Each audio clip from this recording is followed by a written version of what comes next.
ಬೆಂಗಳೂರಲ್ಲಿ ಎರಡನೇ ದಿನವೂ ಆಹಾರ ಇಲಾಖೆ ರೇಡ್ ಅನ್ನ ಮಾಡಿದ್ದು ಬೆಂಗಳೂರಿನ ವಿವಿಧ ಕಡೆ ಆಹಾರ ಸುರಕ್ಷತಾ ಇಲಾಖೆ ಅಧಿಕಾರಿಗಳು ರೇಡ್ ಅನ್ನ ಮಾಡಿದ್ದಾರೆ. ಬ್ರಿಗೇಡ್ ರೋಡ್ ಅಲ್ಲಿ ಕೆಎಫ್ಸಿ ಸೆಂಟರ್ ಮೇಲೆ ದಾಳಿಯನ್ನ ಮಾಡಲಾಗಿದೆ.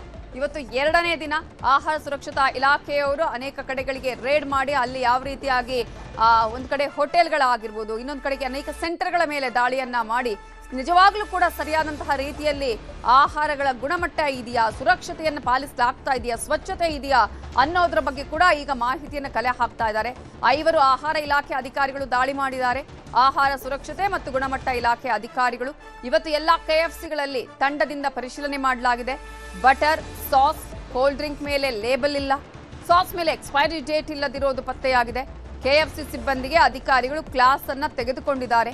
ಅನೇಕ ಫುಡ್ ಐಟಂಗಳ ಪರಿಶೀಲನೆಯನ್ನು ಕೂಡ ಅಧಿಕಾರಿಗಳು ಮಾಡ್ತಾ ಇದ್ದಾರೆ.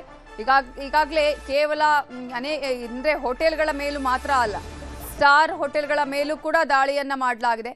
ಆಹಾರ ಸಾಮಗ್ರಿಗಳನ್ನು ಸಂಗ್ರಹ ಮಾಡ್ತಾ ಇರುವಂತಹ ಗೋಡೌನ್ಗಳ ಮೇಲೂ ಕೂಡ ದಾಳಿಯನ್ನ ಮಾಡಲಾಗಿದೆ. ಜೊತೆಗೆ ಈಗಾಗಲೇ ಕೆಎಫ್ಸಿ ವಿವಿಧ ಕಡೆ ಇರುವಂತಹ ಕೆಎಫ್ಸಿ ಸೆಂಟರ್ಗಳ ಮೇಲೆ ದಾಳಿಯನ್ನ ಮಾಡಿದ್ದಾರೆ.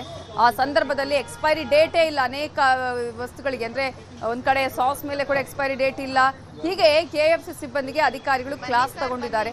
ಅನೇಕ ಫುಡ್ ಐಟಂಗಳ ಪರಿಶೀಲನೆಯನ್ನ ಮಾಡಿದ್ದಾರೆ. ಕಳಪೆ ಆಹಾರ ಇರೋದು ಪತ್ತೆಯಾಗಿದೆ. ಇದರಿಂದಾಗಿ ಜನರ ಆರೋಗ್ಯ ಕೆಡ್ತಾ ಇರೋದು ಕೂಡ ಗೊತ್ತಾಗ್ತಿದೆ. ಜಂಕ್ ಫುಡ್ ಮಳಿಗೆಗಳ ಮೇಲೂ ಕೂಡ ದಾಳಿಯನ್ನ ನಡೆಸಲಾಗಿದೆ. ಮೆಕ್ಡೊನಾಲ್ಡ್ ಮೇಲೆ ದಾಳಿಯನ್ನ ಮಾಡಿದ್ದು ಪರಿಶೀಲನೆಯನ್ನ ನಡೆಸಿದ್ದಾರೆ ಅಧಿಕಾರಿಗಳು. ಬ್ರಿಗೇಡ್ ರಸ್ತೆಯ ಮೆಕ್ಡೊನಾಲ್ಡ್ ಮಳಿಗೆಯ ಮೇಲೆ ಅಧಿಕಾರಿಗಳು ದಾಳಿಯನ್ನ ಮಾಡಿದ್ದಾರೆ. ನಿರಂತರ ಕಾರ್ಯಾಚರಣೆ ಕಳೆದ 2 ದಿನಗಳಿಂದ, ಅಂದ್ರೆ ನಿನ್ನೆ ಮತ್ತು ಇವತ್ತು. ಆಹಾರ ಸುರಕ್ಷತಾ ಇಲಾಖೆಯ ಅಧಿಕಾರಿಗಳು ದಾಳಿಯನ್ನ ಮಾಡಿದ್ದು ಸ್ವೀಟ್ ಕಾರ್ನ್, ಬಟರ್, ಬನ್ ಸ್ಯಾಂಪಲ್ಸ್ ಅನ್ನ ಸಂಗ್ರಹ ಮಾಡಿಕೊಂಡಿದ್ದಾರೆ. 10ಕ್ಕೂ ಅಧಿಕ ಅಧಿಕಾರಿಗಳು ಪರಿಶೀಲನೆಯನ್ನ ಕೂಡ ಮಾಡ್ತಾ ಇದ್ದಾರೆ. ನಿನ್ನೆ ಕೂಡ ಹೋಟೆಲ್ಗಳಲ್ಲಿ ಸಾಕಷ್ಟು ಈ ರೀತಿಯಾದಂತಹ ಕಳಪೆ ಆಹಾರಗಳನ್ನ, ಎಕ್ಸ್ಪೈರಿ ಡೇಟ್ ಆಗಿರುವಂಥದ್ದು, ಅದರಲ್ಲೂ ಕೂಡ ನಾನ್ ವೆಜ್ಗೆ ಸಂಬಂಧಪಟ್ಟ ಹಾಗೆ ಮಾಂಸಗಳಾಗಿರ್ಬೋದು, ಈ ರೀತಿಯಾದಂತಹ ಒಂದು ಎಕ್ಸ್ಪೈರಿ ಡೇಟ್ಗಳ ಆದಂಥದ್ದು, ಕೊಳೆತಂತಹಗಳನ್ನೇ ಬಳಕೆ ಮಾಡಿ ಗ್ರಾಹಕರಿಗೆ ಕೊಡ್ತಾ ಇದ್ದಿದ್ದು ಕೂಡ ದಾಳಿಯ ಸಂದರ್ಭದಲ್ಲಿ ಗೊತ್ತಾಗಿದೆ. ಪರಿಶೀಲನೆ ಸಂದರ್ಭದಲ್ಲಿ ಅನೇಕ ವಿಚಾರಗಳು ಬೆಳಕಿಗೆ ಬಂದಿದೆ. ಹೀಗೆ ಆದ್ರೆ ಜನ ಹೋಟೆಲ್ಗಳಿಗೆ ಹೋಗಿ ತಿನ್ನುವಂತಹ ಪರಿಸ್ಥಿತಿ ಏನು, ಯಾವ ರೀತಿಯಾಗಿ ಅವರ ಆರೋಗ್ಯ ಇರಬಹುದು ಅನ್ನೋದನ್ನ ಯೋಚನೆ ಮಾಡಬೇಕಾಗುತ್ತೆ. ಇದೇ ಕಾರಣಕ್ಕಾಗಿ ಈಗಾಗಲೇ ಅಧಿಕಾರಿಗಳು ದಾಳಿ ಮಾಡಿ ಪರಿಶೀಲನೆಯನ್ನ ಮಾಡ್ತಾ ಇದ್ದಾರೆ. ಕೇವಲ ಹೋಟೆಲ್ಗಳು ಮಾತ್ರ ಅಲ್ಲ, ಜೊತೆಗೆ ಫಾಸ್ಟ್ ಫುಡ್ ಸೆಂಟರ್ಗಳ ಮೇಲೂ ಕೂಡ, ಈಗ ಮೆಕ್ಡೊನಾಲ್ಡ್ ಆಗಿರ್ಬೋದು ಅಥವಾ ಕೆಎಫ್ಸಿ ಆಗಿರ್ಬೋದು, ಅಲ್ಲೂ ಕೂಡ ಅನೇಕ ಸೆಂಟರ್ಗಳ ಮೇಲೆ ದಾಳಿಯನ್ನ ಮಾಡಿದ್ದಾರೆ. ಆಹಾರ ಪ್ಯಾಕೆಟ್ಗಳ ಮೇಲೆ, ಅಂದ್ರೆ ಅವರು ಏನು ಅದನ್ನ ರೆಡಿಮೇಡ್ ಫುಡ್ ಪ್ಯಾಕೆಟ್ಗಳು ಇಡ್ತಾ ಇತ್ತು, ಅದರಲ್ಲಿರುವಂತಹ ಎಕ್ಸ್ಪೈರಿ ಡೇಟ್ಗಳಾಗಿರ್ಬೋದು, ಅಥವಾ ಅದು ಸರಿ ಇದೆಯಾ ಇಲ್ವಾ, ಯಾವ ರೀತಿಯಾದಂತಹ ಫುಡ್ಗಳನ್ನು ಅಲ್ಲಿ ಬಳಕೆ ಮಾಡಲಾಗುತ್ತೆ, ತರಕಾರಿಗಳನ್ನು ಅಲ್ಲಿ ಬಳಕೆ ಮಾಡಲಾಗುತ್ತೆ, ಇವೆಲ್ಲದರ ಬಗ್ಗೆ ಕೂಡ ಮಾಹಿತಿಯನ್ನ ಪಡ್ಕೊಂಡು ಅನೇಕ ಕಡೆ ಸಿಬ್ಬಂದಿಗಳಿಗೆ ಅಲ್ಲಿ ಸಾಕಷ್ಟು ರೀತಿಯಾಗಿ ತರಾಟೆಗೆ ಕೂಡ ತೆಗೆದುಕೊಂಡಿದ್ದಾರೆ ಅಧಿಕಾರಿಗಳು. ಇನ್ನು ಏನೇನು ಸೀಸ್ ಆಯ್ತು ಹೋಟೆಲ್ಗಳಲ್ಲಿ ಅಂತ ನಾವು ಗಮನಿಸ್ತಾ ಹೋಗೋದಾದ್ರೆ, ಯಶವಂತಪುರದ ತಾಜ್ ಹೋಟೆಲ್ನಲ್ಲಿ 72 ಕೆಜಿ ಮಾಂಸ ಮೀನನ್ನ ವಶಪಡಿಸಿಕೊಂಡ್ರು. ಹೋಟೆಲ್ ಏಟ್ರಿಯಾದಲ್ಲಿ 100 ಕೆಜಿ ಮಾಂಸವನ್ನ ವಶಪಡಿಸಿಕೊಂಡಿದ್ದಾರೆ. ಹೋಟೆಲ್ ಏಟ್ರಿಯಾದಲ್ಲಿ 23 ಕೆಜಿ ಮೀನನ್ನ ಅಲ್ಲಿ ಸೀಸ್ ಮಾಡಲಾಗಿದೆ. ಹೋಟೆಲ್ ಏಟ್ರಿಯಾದಲ್ಲಿ 7 ಕೆಜಿ ತರಕಾರಿಯನ್ನ ವಶಕ್ಕೆ ಪಡೆದಿದ್ದಾರೆ.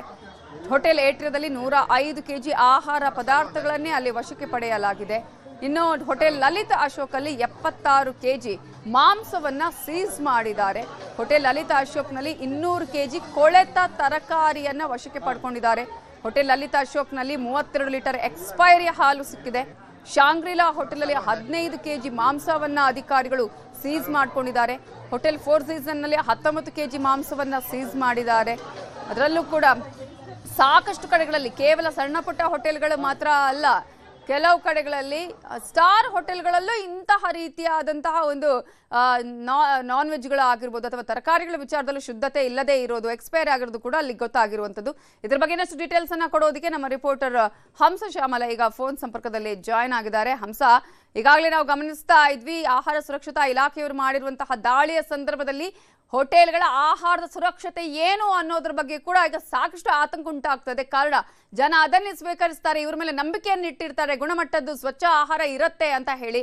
ಆದ್ರೆ ಇದೀಗ ಈ ಎಲ್ಲ ಒಂದು ವಿಚಾರಗಳಿಗೆ ಘಾಸ್ಯ ಆಗುವಂತಹ ಕೆಲಸಗಳು ಆಹಾರ ಸುರಕ್ಷತಾ ಇಲಾಖೆಯವರು ಈಗ ಇನ್ನೂ ಕೂಡ ಎಲ್ಲೆಲ್ಲಿ ದಾಳಿ ಮಾಡುವಂತಹ ಸಾಧ್ಯತೆಗಳು ಇದೆ? ಈಗಾಗಲೇ ನಿನ್ನೆ ನೋಡಬಹುದು ಸುಮಾರು 26 ಕಡೆಗಳಲ್ಲಿ, ಅದರಲ್ಲೂ ಕೂಡ ಪ್ರತಿಷ್ಠಿತ 5 ಸ್ಟಾರ್ ಹೋಟೆಲ್ಗಳಲ್ಲೇನೆ ಈ ಒಂದು ದಾಳಿಯನ್ನ ಮಾಡಿರುವಂತದ್ದು. ಯೂಶಲ್ ಆಗಿ ಜನರು 5 ಸ್ಟಾರ್ ಹೋಟೆಲ್ಗಳಲ್ಲೆಲ್ಲ ತುಂಬಾನೇ ಹೈಜೀನ್ ಮೇಂಟೈನ್ ಮಾಡ್ತಾರೆ, ಹಾಗೇನೆ ಫುಡ್ ಕೂಡ ತುಂಬಾನೇ ಚೆನ್ನಾಗಿರುತ್ತೆ ಅನ್ನುವಂತಹ ಒಂದು ಮನಸ್ಥಿತಿಲಿ ಇರ್ತಾರೆ. ಆದ್ರೆ ನಿನ್ನೆ ದಾಳಿ ನಡೆದಂತಹ ಸಂದರ್ಭದಲ್ಲಿ ಬೆಂಗಳೂರಿನಲ್ಲಿರುವಂತಹ 5 ಸ್ಟಾರ್ ಹೋಟೆಲ್ಗಳನ್ನೇ ಯಾವುದೇ ಒಂದು ಆಹಾರ ಸುರಕ್ಷತೆಯ ಒಂದು ನಿಯಮಗಳನ್ನ ಫಾಲೋ ಮಾಡಿಲ್ಲ. ಸೊ ಎಲ್ಲವನ್ನು ಕೂಡ ಡೀಪ್ ಫ್ರೀಸ್ -18 ಡಿಗ್ರಿಗಿಂತ ಇರಬಾರ್ದು. ಅವುಗಳನ್ನೆಲ್ಲವನ್ನು ಕೂಡ ಮಾಂಸ ಇರ್ಬೋದು, ತರಕಾರಿ, ಹಾಗೇನೆ ಒಂದಷ್ಟು ಫ್ರೋಸನ್ ಐಟಮ್ಗಳನ್ನ ಡೀಪ್ ಫ್ರೈ ಮಾಡಿರುವಂತದ್ದು.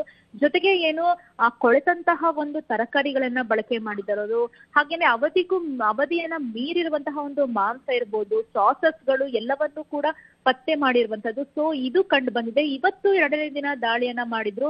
ಬೆಳ್ಳಂಬೆಳಗ್ಗೆ KFC ಹಾಗೂ ಮೆಕ್ಡೊನಾಲ್ಡ್ ಮಳಿಗೆಗಳ ಮೇಲೆ ಒಂದು ದಾಳಿಯನ್ನ ನಡೆಸಿದ್ರು. ಇಲ್ಲೂ ಕೂಡ ಸಾಸ್ಗಳ ಮೇಲೆ ಒಂದು ಲೇಬಲ್ ಅನ್ನ ಅಂಟಿಸುವಂತದ್ದು ಕಡ್ಡಾಯವಾಗಿದೆ. ಆದ್ರೆ ಆ ಒಂದು ನಿಯಮವನ್ನ ಯಾರು ಕೂಡ ಫಾಲೋ ಮಾಡ್ತಿರ್ಲಿಲ್ಲ. ಹೀಗಾಗಿ ಅಧಿಕಾರಿಗಳು KFC ಒಂದು ಸಿಬ್ಬಂದಿಯನ್ನ ತರಾಟೆಗೂ ಕೂಡ ತೆಗೆದುಕೊಂಡ್ರು. ಹಾಗೇನೆ ಈ ಒಂದು ನಾನ್ ವೆಜ್ ಅನ್ನು ಕೂಡ ತುಂಬಾನೇ ಡೀಪ್ ಫ್ರೀಸ್ ಮಾಡಿದ್ದಾರೆ. ಯಾಕೆ ಅಂತ ಹೇಳಿದ್ರೆ -18 ಡಿಗ್ರಿ ಅಷ್ಟು ಮಾತ್ರ ಇರ್ಬೇಕು, ಅದು ಕೇವಲ ಎಕ್ಸ್ಪೈರಿ ಡೇಟ್ ವರ್ಗೂ ಮಾತ್ರ ಬರುತ್ತೆ. ಆದ್ರೆ ಇನ್ನೂ ಡೀಪ್ ಫ್ರೀಸ್ ಮಾಡಿದ್ರೆ ಇನ್ನೊಂದಷ್ಟು ದಿನಗಳ ಕಾಲ ಆ ಒಂದು ಪದಾರ್ಥಗಳನ್ನ ಬಳಕೆ ಮಾಡಬಹುದು ಅನ್ನುವಂತಹ ನಿಟ್ಟಿನಲ್ಲಿ ಇವರು ಒಂದು ನಿಯಮವನ್ನ ಒಂದು ಉಲ್ಲಂಘನೆ ಮಾಡಿರೋದು. ಜೊತೆಗೆ ಮೆಕ್ಡೊನಾಲ್ಡ್ ನಲ್ಲೂ ಕೂಡ ಒಂದು ಸ್ವೀಟ್ ಕಾರ್ನ್, ಬಟರು, ಅಂದ್ರೆ ಬರ್ಗರ್ ಯೂಸ್ ಮಾಡುವಂತಹ ಬನ್ಗಳನ್ನ ಈಗಾಗಲೇ ಸ್ಯಾಂಪಲ್ಸ್ ಗಳನ್ನ ತೆಗೆದುಕೊಂಡಿದ್ದಾರೆ.